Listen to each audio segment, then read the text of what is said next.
But it is cool to see Drew McIntyre rolling through jabronis like Mojo Rawley.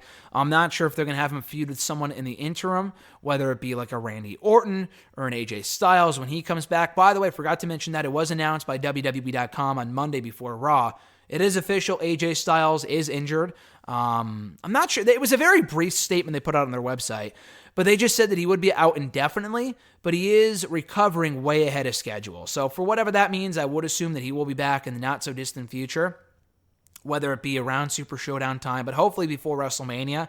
And it's not like he's good to go by March and they hold off on him coming back until after Mania. That would be a real shame for him to miss out on WrestleMania this year. But it is official that AJ is hurt. Hopefully he is back on the sooner side. And, coming off of what we saw a little later on, and I'll talk more about Aleister Black in a second and the United States Championship picture. I did say at one point that Aleister Black and Andrade would make sense for WrestleMania. I take that back. Now that we kind of get a better sense of what the United States Championship picture may look like in about a month or two going into WrestleMania, I think the better match for Aleister at Mania might be him and AJ Styles. It would be a very prominent spot for him to be in. The match would certifiably be great.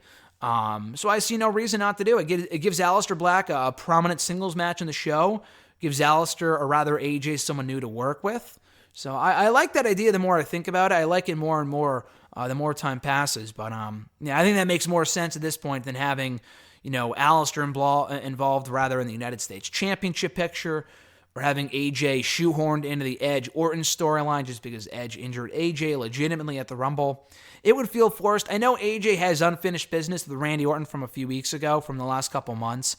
But I would rather see Orton and Edge one-on-one at this point. I mean, AJ being in there might make it a better match. But I do think it would be just better if it was Edge and Orton straight up.